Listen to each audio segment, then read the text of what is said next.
I said kicks off on NFL primetime with the defending champion Skins trying to get a leg up on the Eagles and Philly looking to whip up a win. The Saints were all over Jim Kelly, but he had a not-so-secret weapon in his backfield. Would the Vikings dance to a division title, or would Dancing Barry have something to say about that? The Oilers were running for their playoff lives. The Lightning Bolts were in the driver's seat, and the Packers were sharp again and again and again. A head-knocking NFL primetime coming up next.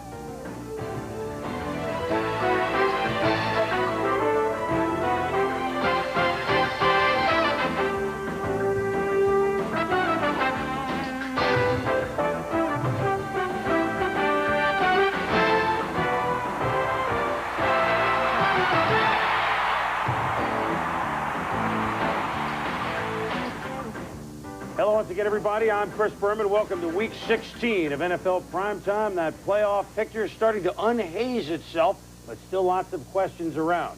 And to help us answer many of those questions and some others that you may have out there in our studio audience, Tom Jackson and Robin Roberts as we steamroll towards Week 16 NFL Primetime. Sunday Night Football on ESPN. The Miami Dolphins, very simple for them. Win, and they're in the playoffs. However, they were playing a New York Jets team that beaten them earlier this year. They've beaten them 3 in a row, and for a long time has given the Dolphins trouble. What happened to Joe Robbie Stadium? Let's go right to the videotape. Well, somebody said that before. At any rate, we're going to go with it anyway. 7-7 third quarter. Dan Marino's pass tipped and picked off by Bobby Houston, and he's good. Go all the way. 14-7 the Jets looking for the upset. Fourth quarter, same score. Marino to Tony Martin. The slant, and he's gone. Not even flag football. Grab the flag, and maybe they'll call it a tackle. It doesn't work. 14-13. The extra point is no good. Pete Zianovich, one of the best kickers. Pete Carroll, the defensive coordinator of the Jets, kind of speaking a little bit too soon because Marino passing to Duper, 17 yards. Sets up with seconds to go from the 37-yard line. Pete Zianovich, it's good. He redeems himself. Marino and the Dolphins are in the playoffs as they beat the Jets by the count of 19-17. So, well, they thought they had the thing tied and going to overtime. In case they got the ball, and they won the game, and they're in the playoffs, although it was a squeaker. Let's go now to Joe Robbie Stadium and join our Joe Theismann. And, Joe, I mean, Miami won again, but you wouldn't say it was a scintillating performance by the offense again, would you? No, you really wouldn't, Chris. Far from scintillating would be a way you would describe this offense. Still anemic would probably be a more accurate description. I really feel like the Dolphins wanted to come out tonight and establish a running game.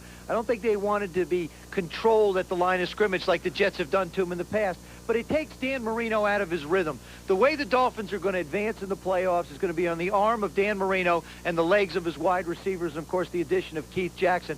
I don't think there's line problems. I don't think there are big problems on this football team. It's just one mistake after another that seems to hurt them. Dan Marino in the fourth quarter. What now, 23 fourth quarter comebacks? I know he's had maybe more exciting ones than this, but yet it takes a special talent to do this. What is it about him in the fourth quarter with this, Joe?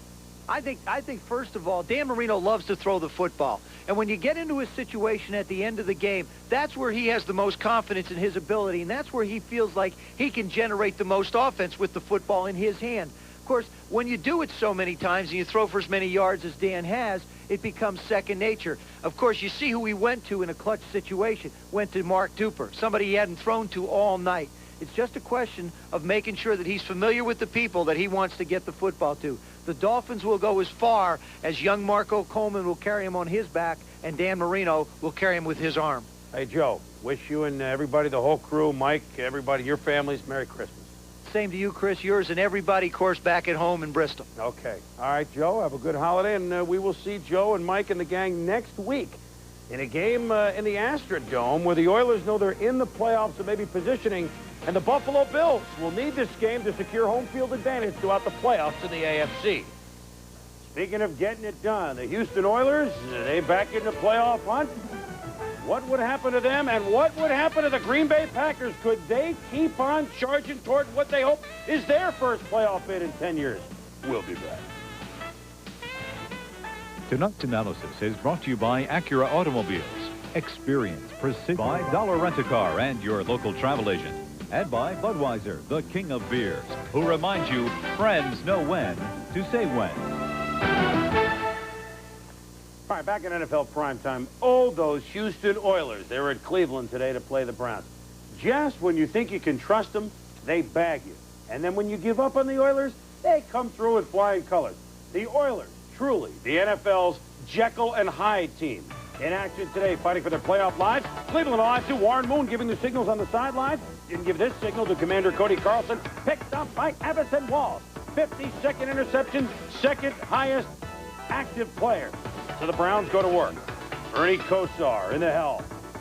With Eric Metcalf in the flat where he's most dangerous. Lucky him speed up for 25 yards. And then running the ball, they give the ball to Kevin Mock, 7 yards.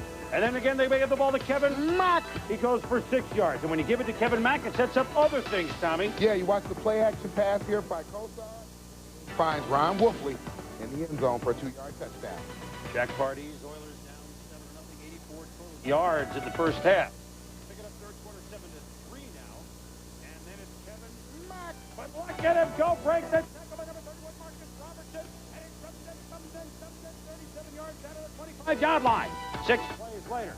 Wait a minute. James Jones is a defensive lineman. It's a touchdown, 14-3. The surprising thing about James Jones here is the accuracy with which he runs this route. Look at him get to the flat, and then look at the hands on the big fella. He's tough. Had a sack today. Helped the sack Carlson 6 times. Gets a touchdown. Cleveland in control.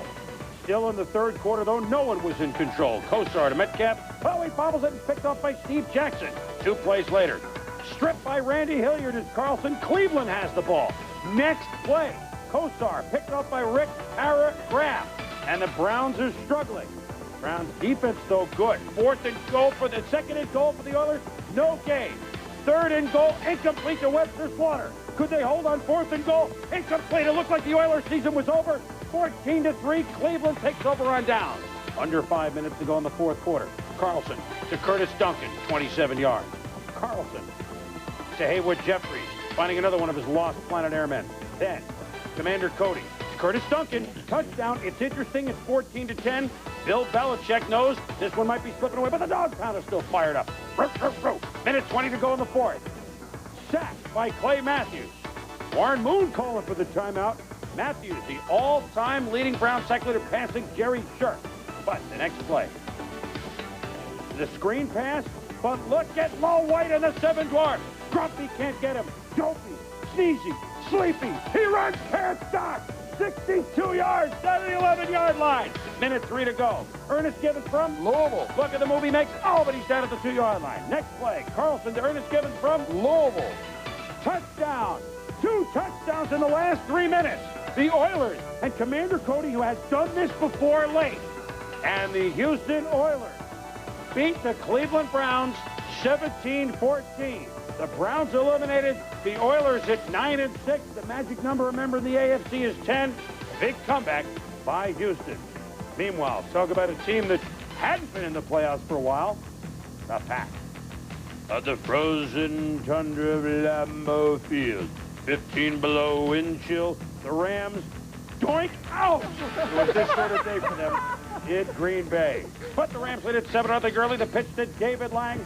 And he just turns the corner, and he just could go all the way. But Terrell Buckley, with an Olympian effort, knocks him out of bounds, and they only get a field goal. It's 10-0 Rams. But soon, the Pack warm up. Darrell Thompson. Look at him skate to the post. Yes. Touchdown, 10-7, L.A. Still in the second. The blitz, and Jim Everett throwing off his back foot in the end zone. Picked off by Terrell Buckley. And you know what kind of athlete he is. He's a great pentathlete. He can run. He can skate. He can dance. He can long jump. He can pole vault. And he could go all the way for a touchdown. Great play, 14-10 Pack. First, a great over-the-shoulder catch by Buckley. Then he looks back to the inside of the field, makes a nice cut there, and then starts to pick up the Pack blocking that eventually gets him into the end zone, Chris. So Terrell Buckley, big headlines one day, but the headline man this year, Sterling Sharp. With this reception, 100, only the 6th man in NFL history to catch 100 balls in a season. But forget the celebration. Brett Favre back to pass.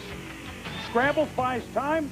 Sharp is open. 21-10 Rams. 21-10 the Pack. How's he get open, Tom? This is great savvy by Sterling Sharp. Waits for Todd Light to look back for the football, then dashes for the corner of the end zone. Favre finds him. Still the second quarter. Favre, the screen to Darrell Thompson. And where are they? It's cold out.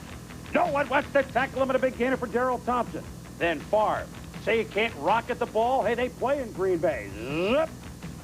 Never this cold in Southern Miss for Favre, but look at the effort by Sharp into the end zone. Look at him, Tom. We talked about it all day. The key to his football game, great hands, but then look at the strength as he muscles his way into the end zone. Sharp, 8 catches, 110 yards, all in the first half. A great day for Sterling, up to 102. Second half, the Rams couldn't hold on to the ball. Jim Price was not right. On the next drive, Everett to Jeff Chadwick, and they had their chances. And for Chuck Knox, get me on a plane. Give me to Southern California, LAX, please, nonstop. Hey, the Packers, 6 in a row, the longest winning streak they've had since 1965, when a guy named, Lombardi was coach. 28-13. What a job by Mike Holmgren of the Packers, up at 9-6. But, and we'll unfold all the scenario later, they could end up 10-6 and not make the playoffs. Shades of '89, one of Lindy's early years up there when they didn't make it at 10-6. But the Packers are still alive. Tommy, let's go back to Houston. Big comeback in the last 3 minutes. Warren Moon back, may start next week against Buffalo. Should they be pumped up? What should we think about the Oilers now? Well, normally you would think they would, Chris. This is a big win for the Houston Oilers. They come up with 2 touchdowns in the last 2.5 minutes of a game. Couple of good catches by Givens and Lorenzo White of Carlson passes. But something is wrong with this team when you think attitude, emotion, psychology. Something is wrong. They've had as bad an up-and-down season as you can have, and somehow you just get the feeling they're not going very far in the playoffs. Well, they have Buffalo at home on ESPN next Sunday night, and that could be the game to get him in. We shall, like I said with the Oilers, you never know. I'll tell you who you do know about, Sterling Sharp. Only needs 5 catches next week, and he breaks Art Monk's single-season record of 106. Already the second most catches in a single season, although Charlie Hennigan and Lionel Taylor did theirs in a 14-game season. Still, the C note is the C note. Congratulations, Sterling. You are awfully sharp. When we return, would it be Bananas Foster, or could the Vikings clinch the NFC Central as the Steelers won the AFC Central a week ago? Stay with us, please. Indianapolis Colts, another 5th-place team, and yes, they're in the hunt, Rob. They are. I remember a few weeks ago you said they could end the year at 9-7. People thought you were a little nuts at the time. Which is good reason to think that. Yeah, well, you saying it, that's right. The Colts in a battle for the last wild-card berth in the AFC, and they have a favorable schedule facing 2 teams out of contention, Cincinnati next week and the Cardinals this week. But the Cards feeling a little bit more confident these days, coming off their shutout of the Giants last week, their first in 11 years. But how about that offense? A big day for Cardinal running back Johnny Johnson. First Phoenix possession. Johnson over the left side for an 8-yard pickup. Johnson again. He carried the ball 11 times in the opening drive, so it was only fitting that Johnny Johnson would get the call close in, 10 yards for TJ. Yeah, there's a great job by the offensive line here, Robin, clearing the way, but he's out of the mold of another era. With the good speed, the power to the outside, and look at him cover the ball up as he crosses the goal line. Smart running. Johnson carried 11 times for 65 yards on the scoring drive. 10-3 Cards at the half. Ted Marchibroda tells Jeff George, get it going, guy. George responds with a bullet to Jesse Hester. The very next play, George up to Anthony Johnson. And 57 yards later, catered. And Jeff George, he silenced all those who were booing him today, TJ. Yeah, and the thing about the play is the zip that he put on the football to get it to Johnson. 10-all in the third quarter. Let's move to the fourth. It's 13-all. The Colts driving again. George looks at the veteran, Reggie Langhorne. And then George, that connection again to Langhorne to set up Dean Biasucci. 49 seconds would be left in the game. A 42-yard field goal attempt right down the middle. 16-13 Colts in the lead. Joe Bugle's Cards still a chance to come back. Chris Chandler to Ernie Jones at the 47. And a roughing the passer call against Chip Banks puts the Cards at the 32. A little bit late. Just a tad. Cards try again. Mike Pryor dives for the interception, his 3rd INT of the day. The Colts hold on for the victory. A final of 16-13. Yes, the Colts now 8-7. Their 8 wins breaks the record of 7 set by Dallas in 1990 for the best mark, coming off a 1-15 record. Colts have to beat the Bengals next week to still have a shot at making the playoffs. Speaking of Cincinnati, the 2 games in Week 16 did not have playoff implications. This is one of them, of course, the Pats and the Bengals. David Klingler's 4th pro start. Boomer Esiason there as an emergency quarterback. Klingler hands off to Harold Green. He goes untouched with a 6-yard score, TJ. One of the reasons why, watch here, as number 48 gets set for the block right there.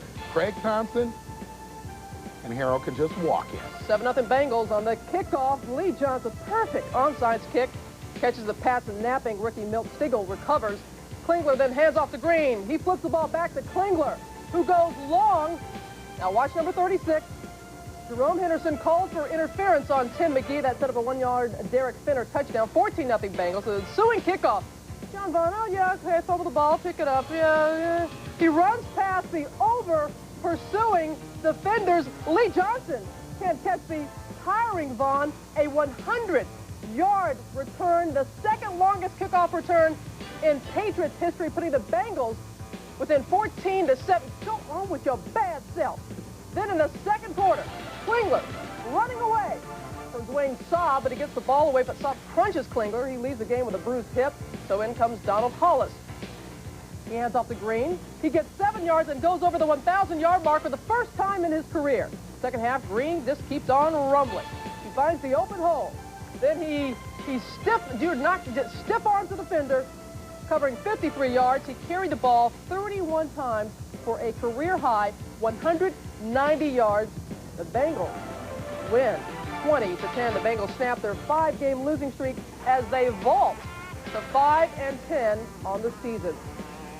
Let's go back to the Colts and their unpredictable offense. Colts experiencing their first 4-game winning streak since 1988. Who needs offense? Just 48 points the last 4 games, but still 4-0. Coming up, have to find out about the Redskins and the Eagles. Mark Rippon, what kind of day did he have? Boomer has the outcome next. NFC East, Washington at Philadelphia. But in addition to just bragging rights between these 2 divisional protagonists, it also was the rights to get into the playoffs. The winner was in. It was that simple. Playoff intensity. Heath Sherman with the pitch. No! Kurt Govea with the stick. Ernest Biner, say hello to Clyde Simmons. How do you do? Herschel Walker meets Danny Copeland. Herschel, get down, will ya? 2nd quarter. Herschel got up and took the handoff and went off left guard, and look at him burst for 14 yards, carrying a couple of skins with him. 3rd and 7, Randall in the shotgun. Looks left and throws to Fred Barnett with a half step on Darrell Green. It's a 33-yard pickup.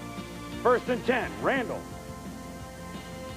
to Heath Sherman, and look at Andre Collins knock him out of bounds after pickup of 9. 2nd and 1, Sherman, rumbling, bumping, stumbling. Forget it, Brad Edwards, you're not going to catch me. It's a touchdown. 7-3 Eagles. Sherman ran for 96 yards today. So the Skins down with the ball 2nd and 4. Rippon look. Had plenty of time here, Tommy. And Ricky Sanders is wide open. He's gone. 62 yards.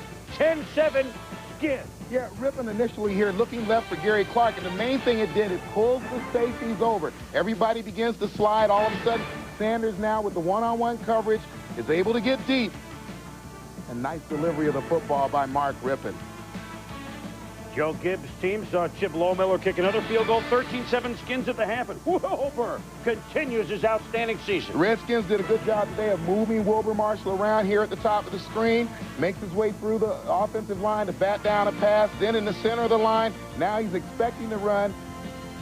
Makes a good little read. Able to bring Herschel down with the ankle tackle. Probably the 2 best linebackers in the NFC. Seth Joyner, the other, here lined up over the tackle. Finds a gap. Has way too much speed for Mark Rippon to outrun him to the corner.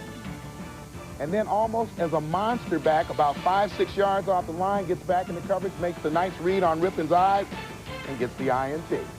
So Joyner and Marshall, an individual duel on opposite sides of the ball. 3rd quarter, Randall runs outside of Collins, sucks him in there, and look at him rumble for 24 yards. 1st and 10 at the 39 of the Skins. Heath Sherman was the man. He's coming on strong last few weeks. 18 carries today for those 96 yards. 2nd and level. Randall drops back. Double teamed. but Calvin Williams makes the catch. 28 yards, 14-13, Philadelphia. And then, hey, we see this every week this year. Buy, ask, buy. It's buy Sikahema. Tommy does it everywhere he plays. He has done this. He's going to break 1 or 2 a game for you whenever you get him in, and he's healthy. That set up a field goal, 17-13, Philadelphia. Skins, 1st and 10, but at their own 10 in the shadow of their own goalpost. Gary Clark with the catch for 11 yards. 4th and 1 at midfield. Rippin. Yes, it's a first down. 1st and 10. Rippin. To the Senator. Ricky Irvin. 18-yard pickup. 1st and 10, a minute and 2 to go. Rippin. Scrambling. And then able to leap Rich Mayano with a single bound, or at least a couple of them. Picks up 9 yards. Good effort, Rip. 2nd and 10 at the 20. Rip to the end zone to Gary Clark. Oh, he just can't make the catch. Keith fires. Randall Cunningham. Don't even want to look. 4th and 10. Rippin. Last chance to the Senator. And it's a first down to the 5. The Eagles end up picking up the ball, so the ref stopped it, then ripping down the ball. One last play. 2 seconds to go. Eric Allen bats the ball away from Gary Clark. And it's the Eagles who move on to the playoffs. The Eagles that withstand a clutch drive by the Skins that fell just yards and seconds short. The Eagles beat the Redskins 17-13. The Eagles up their marks at 10-5. The Skins hope they can get in next week. After the game, Charles Mann assessed the situation. Kind of interesting game in that they did enough to win, but they didn't do anything spectacular. It feels real good. I know last year when we played the Redskins at the end of the season, last game of the season, we was a big victory, but that was it. You know, it was like, dang, time to pack the bags up and go home. And that was a feeling I didn't particularly care too much about, you know, especially being in the playoffs 3 years in a row. And it really stuck with me all off season and then all through the season. I just wanted to get back to the playoffs and prove a point, you know, that we can make the playoffs and win in the playoffs. So they've split games at home, have the Skins and the Eagles. Minnesota and Pittsburgh. Dennis Green of the Vikings looking for their Central Division title, 3rd straight week. But another quarterback, Sean Salisbury, fumbles the snap against the Steelers. Steelers going these days with Bubby Brister at quarterback. Adrian Cooper with the catch, but oh, it's a fumble. Mike Merriweather recovers for Minnesota. Terry Allen is stripped of the ball by Donald Evans, and it's a fumble, and the Steelers get it. But Barry Foster, a little trickery, but Barry, you got to get it to the quarterback, not over his head. Bubby has to slide for the big loss. Sean Salisbury, no, this is not a replay, it's another play. It's a fumble. Steelers recover. Get a feeling the quarterback play was not great in this game. Second quarter, no score. So why don't we go to the AFC's leading rusher, Barry Bananas Foster. And look at him go for 32 yards. And look at the speed at the end of the play as he sprints by the secondary. 118 yards on the day, Tommy, for Foster. Brister, good job of escaping the rush that time, and a nice touch to Leroy Thompson, 28 yards. Sets up a Gary Anderson field goal at halftime. Hey, remember Super Bowl IX? It was 2-0 Pittsburgh over Minnesota at the half. It's 3-0 at the half. More turnovers than points. Ouch, Pep. Third quarter, the former Steeler Harry Newsom with the longest punt of the year. 84 yards. Still 3-0 Steelers in the fourth quarter. A scintillating game. Bubby Brister sacked by John Randall, who dances. Steelers forced to try a field goal, but Miami Tice blocks the 52-yard attempt by Gary Anderson. And Tice has an advantage here. He's 6'7", gets that hog right in the exact spot. Right there. Special teams play for the Vikes. Bill Cowher's afraid the momentum is switched. Sean Salisbury to Steve Jordan from Brown University. 11 yards, and he's knocked out of bounds in the midfield strike. Then Terry Allen, what a game, what a season he's had. 172 yards, he's a 1,000-yard rusher. That sets up a field goal. We're tied at 7 minutes to go. Barry Foster strains his upper back on this play by Henry Thompson. X-rays negative and MRI tomorrow. He had to leave the game. Possible MVP in the AFC out of the lineup. But Leroy Thompson on 4th and 1 from the 46 keeps going, but a holding penalty forces Pittsburgh to punt. Key penalty. After the punt, Salisbury to Jake Reed. Pickup of 36 yards, down to the Steelers 36. With 4 seconds to go, they set it up for a quad shot. It's Fuad Revage. They ice him. They call the timeout. But it didn't faze the veteran. It's good. Unfazed Revage gives Dennis Green and the Vikings their first Central crown since '89. And congratulations. They started out strong. They're stumbling a little at the end. They need no need to apologize for the Vikes, so you're looking at the two central champs in the respective conferences. 6-3, the Vikings win. Both marks are 10-5, and you saw Foster over 100 yards. The 11th time he's done it. The record is 12. Let's go quarterbacking in these two games, Tommy. Let's start with the good here. Let's start with Washington and Philly. Rippon looked as good as he's looked this year for most of the game, don't you think? When he had the protection, he was very effective. At times in the first half, Joe Gibbs used 7 people, 8 people to protect him, give him time to be comfortable in the pocket and deliver the ball. But as the game wore on, it seemed as if the Washington Redskins line got worn down a little bit. Very ineffective when he was getting the pressure at the end of the game. Randall Cunningham did not put up the big numbers, but he did a good job of improvising, a good job of moving out of the pocket and getting some key first downs when the Eagles had to have them. Go to the other game, Tommy. I mean, they hope that Neil O'Donnell is going to try and check the broken leg of the first workout on Monday, and they're hoping he can go the last week, so it won't be bumpy if O'Donnell can play. For Minnesota, I mean, what do you do? What do you do with quarterback? You tried Gannon, you tried Salisbury. Well, we know it's been Gannon, it's been Salisbury, it's been Gannon, it's been Salisbury. I know that Coach Green is going to make a change. He's not going to be satisfied with the 6 points. But who does he go to from here? Well, Gannon today was, Salisbury today was 7 of 17. Now, if you're wondering, the third quarterback for the Minnesota Vikings is Brad Johnson, 9th-round pick from Florida State. Next week's game means nothing. Does he give him a go? Or does he play each one of these guys for a half? These are the last 6 games combined. 760 yards. That's under 130 yards passing a game. 5 picks, 1 touchdown. Dennis isn't happy. But tonight, he's very happy because, congratulations, great job by Dennis Green. They've won the division. When we return, game of the day, Bills and Saints. Ricky Jackson making life. There's a couple of teams thinking really seriously about the Super Bowl. Would this be a kind of a coming out party for New Orleans, or would this be a time for the Buffalo Bills to really reestablish their Super Bowl credit? Well, they got together for a little tussle down on the bayou. Let's see what happens way down yonder in New Orleans. Jim Kelly looking at kind of the no-huddle offense, the hurry-up offense for the Bills, the victory. And on the first drive, a swing pass to Thurman Thomas. The blockers are out in front, and Thermal is going to churn it up for 23 yards. Then Thomas going right, slips inside. The linebacker goes for 12 yards, sets up a Steve Christie field goal. 1 drive, 3-0 Buffalo. Bruce Smith couldn't play today, bruised ribs. And then a ball bouncing the Saints' way. Ironhead Hayward, it's but Eric Martin. Johnny on the spot for New Orleans. Then Hebert, play fake. Wesley Carroll makes the catch. This sets up a Morton Anderson field goal. We are tied at 3-all. Thank you, says Jim Mora on that drive. They get another field goal at 6-3. And then Pat Swilling, Ricky Jackson. These linebackers aren't bad either, right, Tom? Ricky Jackson with a career in the first half. You watch him constantly putting pressure there. He forces Kelly to actually throw a lateral that Thurman Thomas is alert enough to grab. He and Swilling. Did I say Marshall and Seth Joyner the best 2? Let's make them the best 4. And Patrick Newman on special teams taking his cue from those linebackers. Flattens Hal Edwards. Then the Bills hurt further. Cornelius Bennett makes the tackle, but Cornelius holding his right leg. Pulled hamstring. No further word right now. And the Saints' Bobby Hebert throws to the rookie Torrance Small. Pass interference. And then the ref throws another flag for taunting. It's a touchdown, though, so Hebert's happy. It's 13-3. Only 35 seconds to go in the half. Kelly to Don Beebe, 16 yards. But 1 play later, Reginald Jones steps in front of Andre Reed and makes the pick. This is great coverage by Jones. There he is lined up. He's looking at Beebe, but he's following Kelly's eyes, comes off his man, leaves him open, and goes and gets the INT. That's a great play defensively. So 13-3, Marv Levy's Bills trail at the half. The Saints 1 touchdown away from blowing out Buffalo. Swilling pressures Kelly in an incomplete pass. Then toys in the attic. Cook almost makes the pick. So on 3rd and 10, what do? Thermal.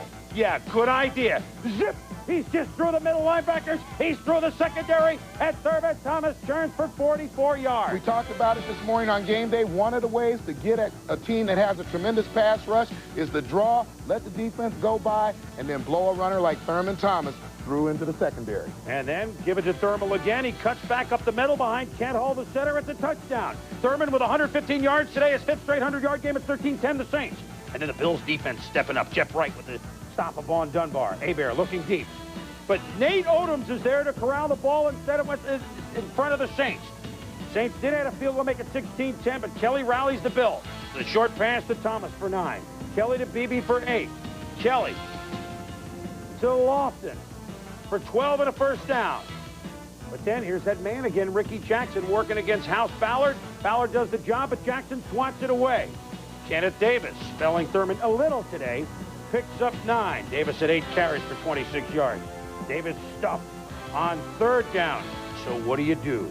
4th and a foot. Do we run? Big decision of the game. We play fake. We go deep. Andre Reed can't make the catch, but pass interference, and it was a good call. Bills get the ball on the 1-yard line. And Thurman Thomas going left. Gardner out there blocking. Then he slips in, gets stuck. But the Bills lead at 17-16. Bennett pumped up. Kelly excited. The Bills tack on a field goal. And Bobby Aver loses to an AFC team for the first time in his career. The Buffalo Bills with a large victory in New Orleans over the Saints, 20-16. The Bills continue to own upper hand in the race for home field advantage in the playoffs, although a loss the next week could mean they could slide to the wild card berth. But nobody's worried about that now. And afterwards, Jim Kelly posed the first question. I get to ask the first question. How many people here, seriously now, raise your hand, how many people thought that we could win this game? Right here. You're a liar, you're a liar, you're a liar. Swilling and Jackson were getting a jump, and I felt that they might have been keying on me getting up under the center and being able to time it pretty good. Plus, the crowd noise was definitely, it wasn't a big factor, but it was a factor as far as those guys getting off the ball. There's not many people that thought we could win this one, and I'll tell you what, it feels good. You know the tag that keeps, unfortunately, being laid on this team. You can't win the big one or the one. What do you say to that? You've heard it enough. How do you disprove that if you can't do it? I don't know. We're 11-4, and our guys are playing good football, and, you know, we're not going to get down about this game. That tag will be there until we probably win a playoff game or do something of that nature. And our guys are going to keep fighting, and we'll get rid of that tag. But we're 11-4, and there are a lot of teams that wish they're 11-4 in this league. That's true. A couple of 11-4 teams. Big win by Buffalo coming back. And let's put this into perspective. In September, early in the year, they win at San Francisco. In December, late in the year, they win at New Orleans. Big step-up job for Buffalo. A tremendous confidence builder for this team, being able to go into a NFC camp and win a game like this as they make their playoff run. And I think the formula for success for the Buffalo Bills is fairly clear. Get the ball to Thurman Thomas. He told me that a couple of weeks ago. I need it 25 times. Today he got it 24. He had 150 yards running the ball. He had 62 catching the ball. All of this when special teams weren't doing well, when you had breakdowns in the offensive line, when you had Cornelius Bennett and Bruce Smith on the sideline. He is something to watch. Yeah, they were on the sideline, Tommy, yet the Saints got only 48 yards rushing today against the Buffalo Bills. And for the first time in 9 games, the Saints did not score 20 points. And as a result, they lost. I mean, we heard Andre ask Pat Swilling the question, what does this mean for New Orleans not winning a game in this magnitude? Does this mean much? It's just regular season here. Well, I think that it wouldn't mean much, except it has happened so often. Well, we shall see. And the way it stacks up in the playoffs, it could be New Orleans at home against Philadelphia. Neither of these teams wins playoff games. Somebody would have to win that, but we may be jumping just a week ahead of ourselves. We've got more to show you here, the late highlights, including the Chargers. But first, we go inside the numbers. Tommy, you mentioned undefeated against the NFC in 1992, in 91 against the Central, and 90 against the East. I mean, the last 3 years, the Buffalo Bills 10-2 against the NFC. They're holding up their part of the bargain, except in the Super Bowl. They may have a chance to redeem themselves there. When we return, late highlights, including John Elway back in the saddle for the Denver Broncos. Would it be enough to keep the Broncos' playoff hopes, or what happened? Yeah, well, this is the other game without the playoff implications that I was telling you about. I got both of them today. Though before the season began, it looked like, no kind of dig, it looked like the NFC Central title game would be decided in this game, but not to be. For his performance last week against the Browns, he was nearly perfect. Andre Ware drew his second start of the season. And bad news for Detroit. Mel Gray hit on this punt, injuring his right knee. And Gray was carted off. Doesn't appear to be too serious, just a sprain. Lions' first offensive possession, Andre Ware. Looking deep to Herman Moore. Look at that catch. 43-yard gain, TJ. Donnell Wolford here for the Bears just jumped a little bit too early, mistimes his jump.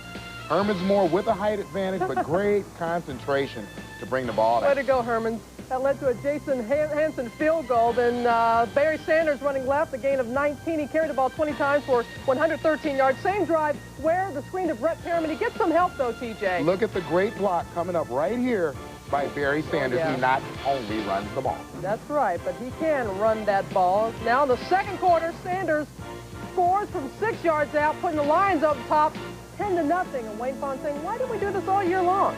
Later in the first half, Lions at their own 7. Andre Ware, he's looking for the big guy again. Herman Moore, another great catch, a 59-yard gain. Ware in the first half, 8 of 14 for 214 yards. Lions up 13-0 at the half. Second half, more Lions. Ware to Sanders out of the backfield, and he rambles for 48 yards. About a little defense from the Lions. Ray Crockett hits Jim Harbaugh. He fumbles, and Lawrence Pete is there to recover. Sanders and the Lions win by a final of 16-13, or I should say 16-3. Jim Harbaugh completed just 11 of 24 for 108 yards. He was replaced by Peter Tom Willis late in the game, but to no avail. All right, how about our honor roll, if you will? Start with the receivers. Big day.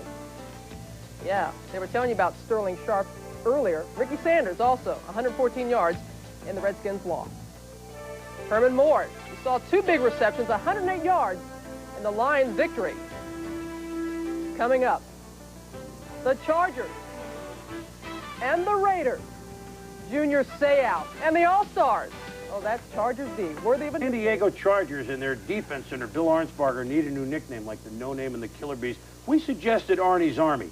But when you get a call from one of the people or the Chargers by Bill Arnsparger called us saying, hey, I don't want to take all the credit. Give my players the credit. Who do we respect more than Bill Arnsparger? Nobody. Okay, Bill, Arnie's Army, that's out. Now we're going to call the Chargers defense Poltergeist because they are your worst nightmare. And against the Raiders, they were back. But it was the offense that did the damage today for San Diego. Ex-Buffalo Bill Ronnie Harmon having a great year. Gets down to the 37-yard line. He puts an outstanding move on a great DB here. Right here, does a 360 on Ronnie Lott and goes down the sideline.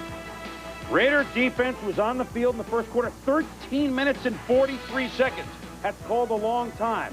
6-0 for Bobby Ross's Chargers in the second quarter. Let's pick it up, and Stan Humphries does just that. Anthony Miller. Last year, it wasn't a big year, but boy, what a different a year makes for this Pro Bowler. 13-0 against Al Davis's Raiders. Still in the second, the Chargers at midfield. Humphries, play action, going deep. Nate Lewis, wide open, touchdown. 20-0, lightning bolt. Stan Humphries, what a year he's had since learning the offense here. And Junior Seau sacks Jay Schrader. Here you see Seau lined up, and he just blows right by Mosbar. Look at the intensity in the eyes. Focuses. Got a lot of strength. That's a double focus, I think, Tom. Schrader back to pass. And Chris Mims. Mims the word. The rookie makes the sack. Vince Evans got some time late as Schrader was benched. And the Chargers say, hello, Vince. Leslie O'Neal playing at defensive end like he did in his rookie year before the knee injury. 16th sack of his season. Yeah, O'Neal here beating Greg Skrepenek to the outside and then just pounding down on the quarterback. Junior Seau can do everything, Tommy. Yeah, Junior Seau shows you why he's such a great linebacker with a great movement in the defensive backfield. Then shows you the good speed. Don't celebrate too soon. Making his way downfield. Has an awful lot of athleticism, Chris. So do the Chargers, and Al has seen enough. He's gone. The Raiders are long gone. The Chargers, the first team to ever start a season 0-4 and make the playoffs, could get home field advantage. They could win the division, or at least the wild card team. They could win the division with a win next week. The last time they won 10 and they won the division, 1981. Last playoff berth, 1982. Congratulations to Bobby Ross and the Chargers. Meanwhile, remember that Monday nighter between Seattle and Denver, the funniest game of the season? We present the sequel at Mile High Stadium. How could you top that humorous outing on Monday night? Well, watch this. Elway to Reggie Rowland on the Rivers at the bubble at the goal line. Greg Lewis, the field goal is good. Problem is, it's a touchback, Greg. Seattle ball. First possession for the Seahawks, down Gelball. Sacked by Shane Durnett. Tommy? Yeah, you watch Simon Fletcher here. He comes inside, pursues, gets knocked down. He's very relentless. Simon Fletcher double-digit sacks again this year. Robert Blackman hits Elway on the bad shoulder. Elway throwing a pick. Dwayne Harper returns it to the 30-yard line. John was picked off 3 times today. Can't believe it. Then Cortez Kennedy. What a year he's had with a fumble of Elway. Broncos do recover. Elway to Reggie Rivers. And he found them. Robert Blackman recovers for Seattle. Oh, by the way, Seattle actually, through this mess, kicked a field goal. 3-0. Rick Rootin-Tootin mishandles the snap. And oh, let me tell you about Charlie Dimry. Covers it up, and Seattle could have led 6-0. Elway. Ball tip.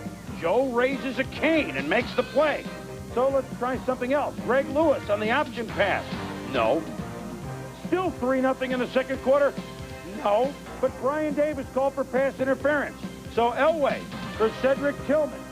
Picked off by Patrick Hunter. But no, it's ruled incomplete. But poetic justice. Watch this play at the end of the half. Elway to Mark Jackson. Doink! It's not a touchdown, it's a pick by Brian Davis. Tom, what? You watch Mark Jackson, he looks it in, but he let the ball hit his shoulder pads and bounce off instead of catching it with his hands. Hot potato, though. Well, that's the third great half of football these two teams have combined on. Gaston Green, touchdown. Referee, well, wait, I don't know. Let me, no, is it? Yeah, no, yeah, it is a touchdown. That was the way this game went, 7-3 Denver. Late in the fourth quarter, Seattle driving. Chris Warren had close to 100 yards, but he fumbled. Jeff Mills recovers. Well, somebody had to win it, didn't they? And Dan Reeves and the Broncos did. They split a tremendous series this year between the Seahawks and the Broncos, but Denver keeps its playoff hopes up. They did sack Gelbaugh and company 8 times. Denver wins at 10-6. Let's go back to San Diego. Yeah, I know they have a 5th-place schedule. Yeah, the team with the best record that they've beaten all year is the Indianapolis Colts at 8-7, and they've done it twice. But so what? You don't apologize when you start 0-4, and now you're in the playoffs. Well, I think that's the key. You talk about the 0-4 start, but we talked 2 weeks ago about getting on that hot streak the last 3 weeks, making it virtually a 3-week season. This team is now picking up confidence, playing great defense. You put a little O with that. There's no telling how far they can go, as far as you said, to the AFC Championship. Well, they certainly could. That's right. The Chargers, no looking back for them. And you talk about some rookie coaches. You know, Cowher and Dennis Green got off to such a good start, so it'll be hard for Bobby Ross maybe to win a Coach of the Year. But 0-4 and you're in. That's something to hang your head on also. And it's Poltergeist. That's what we're going to go with at least this week till we get the next call from the Chargers. We've got about 15 possible nicknames, so don't worry. We've got them lined up through the Super Bowl. 100-yard rushers, Harold Green.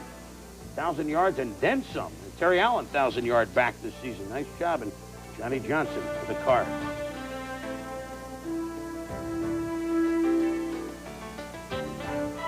Next is primetime plays.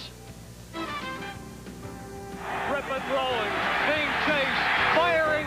It's incomplete. The game is over. The Eagles. Thompson in motion to the left.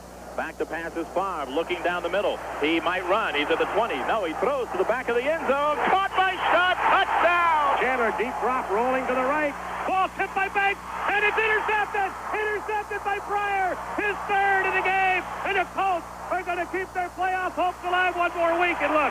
Everett from the end zone throws out a wobbly pass, and it's intercepted at the 30-yard line. And Buckley is going to make a move back toward the 30 to the center of the field. He's at the 25, the 20-yard line. To the right side of the field he goes. He's at the 15-yard line, the 10-yard line, the 5-yard line. He is in! Touchdown! Terrell Buckley! Rippon under center. Sanders in motion. Rippon rolling, being chased, firing. It's incomplete. The game is over. The Eagles win. Eric Allen breaks up the final pass. Eric Allen dives in there. Eric Allen dove in there. And they're going wild. They are going crazy. The Eagles are in the playoffs.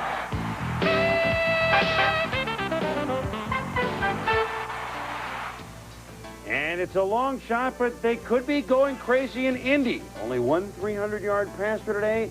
Jeff George of the Colts. Colts clinging to the playoff hopes. We'll explain.